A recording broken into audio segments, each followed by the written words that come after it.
علماء کہتے ہیں جہاں ماں کی نظر ہوتی ہے وہیں رب کی رحمتیں ہوتی ہیں. بھائی جان ان کی رضا میں ہی اللہ کی رضا ہے. یہ راضی ہیں تو رب راضی ہے, یہ ناراض ہیں تو رب ناراض ہے. اور ان کی قدر ان کی زندگی میں کرو.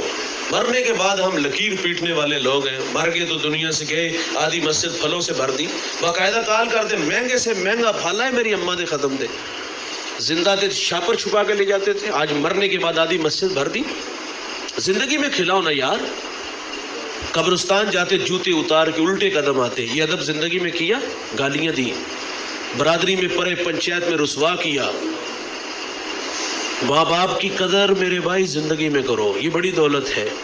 ایک بار ہی آتے, دوبارہ نہیں آتے. یہ اگر ناراض چلے گا نا ہمارے رویوں کی وجہ سے, اللہ ہمیں کبھی معاف نہیں کرے گا. نہ نمازیں قبول ہوگی, نہ روزے قبول ہوں گے, نہ تبلیغی گشت قبول ہوگا, نہ پیر کے آستانے پہ جھاڑو قبول ہوگا. یہ ناراض ہوئے تو اللہ ہمیں معاف نہیں کرے. میں توبہ ٹیک سنگ ایک جگہ حاضر ہوا تو وہاں ایک 18-20 سالہ جوان, سر پہ امامہ, سفید جامہ, بڑا خوبصورت سا بچہ. مجھے دوستوں نے بتایا جی صبح لوگوں کو فجر کے لیے نماز کے لیے اٹھاتا ہے. میں نے بہت ساری دعائیں دی کہ آج کا جوان تو چوک چوباروں میں نظر آتا ہے, چھٹی کے وقت اسکول کے گیٹ کے سامنے جوانیاں برباد کرتے دکھائی دیتے. کتنا سعادت مند بیٹا کہ صبح لوگوں کو نماز کی دعوت دیتا ہے, خود بھی سجدہ کرتا ہے اور دوسروں کو بھی سجدے کی دعوت دیتا ہے. اچھا میرے ساتھ ایک صاحب تھے, انہوں نے سرگوشی کی. انہوں نے کہا مولوی صاحب یہ باپ دا گستاخ بھی بڑا ہے, دستار کے ہر پیش کی تصدیق ہے لازم. ہر صاحب دستار معزز نہیں ہوتا. بڑی بڑی پگڑیاں باندھ لینے سے انسان بڑا نہیں ہوتا بھائی, بندہ تو رویوں سے بڑا ہوتا ہے. میں نے کہا یہ تو بہت بری بات ہے. چرب زبان بڑا تھا. وہ کہتا مجھے بھی بٹھاؤ, میرے والد کو بھی, غلط ہوا تو جوتے کھاؤں گا. تو خیر میں نے کوئی 1-2 بات جو اس کے دل کے دروازے پر دستک کا سبب بنی میں نے وہ کی. تو اس نے کہا کہ اب میں کیا کروں؟ میں نے کہا معذرت کرو بیٹا. 20 منٹ بعد واپس آیا, آنکھوں میں آنسو تھے. میں نے کہا کیا ہوا؟ وہ کہتا ہے ایسے ہاتھ باندھ کے کھڑا ہوا ہوں, ابا جی نے مجھے سینے سے لگا لیا ہے. او بھائی آج سینے سے لگو نا, کل قبروں سے لپٹ کے رونا پڑے گا, لیکن اس وقت کے پچھتاوے کا کیا حاصل؟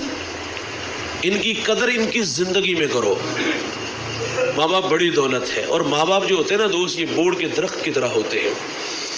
میں ایک دیہات کا رہنے والا ہوں, اور ہمارے دیہاتوں میں یہ بوڑ کا درخت ہوتا ہے, داروں میں لگا ہوتا ہے. لائٹ چلی جائے تو ہم 4 پہیاں اٹھا کے اس کے نیچے آ جاتے ہیں. گنا ہوتا ہے, بیٹھنے والے نیچے آسودگی محسوس کرتے ہیں, لیکن ہمیں یہ احساس نہیں ہوتا کہ اس درخت نے اپنے اوپر کتنی دھوپ برداشت کی ہے, کتنی دھوپ برداشت کر کے ہمیں ٹھنڈا سایہ دیا. قدر نعمت زوال نعمت کے بعد ہوتی ہے. اس درخت کی قدر اس وقت ہوتی جب کاٹ لیا جائے, ہٹا لیا جائے. مجھے بتائیے گا جہاں کبھی شجر تھا, لائٹ چلی جائے, آپ 4 پہیے اٹھا کے اس کے نیچے جاؤ, آسودگی ملے گی؟ دیوار کا سایہ ڈھونڈو گی, آسودگی نہیں ملے گی. ماں باپ بوڑ کے درخت کی طرح ہوتے ہیں دوست. یہ سارے زمانے کے دکھ, آزمائشیں, تکلیفیں اپنے اوپر لے لیتے ہیں, لیکن اپنی اولاد کو تتی ہوا نہیں لگنے دیتے ہیں. میں اکثر لیٹ گھر جاتا ہوں جب بھی کسی بڑے شہر سے گزرتا ہوں, رات 2-3 بجے. بوڑھے جوان کام سے فارغ ہو کے گھر جا رہے ہوتے ہیں.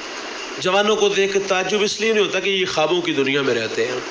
خواب دیکھنے چاہیے, لیکن لوگ بڑے بڑے خواب اس لیے دیکھتے, بڑا گھر ہو, بڑی گاڑی ہو.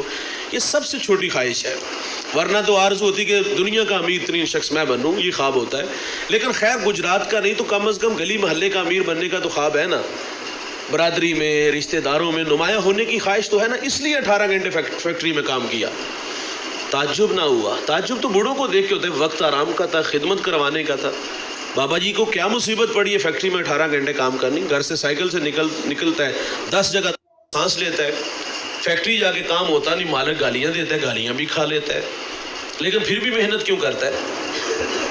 تعجب بوڑھوں کو دیکھ کے ہوتا ہے. پھر یہ احساس روکتا ہے یار پیٹ ہے, اس کے بھی تو تقاضے ہیں شاید کے پیٹ کے لیے.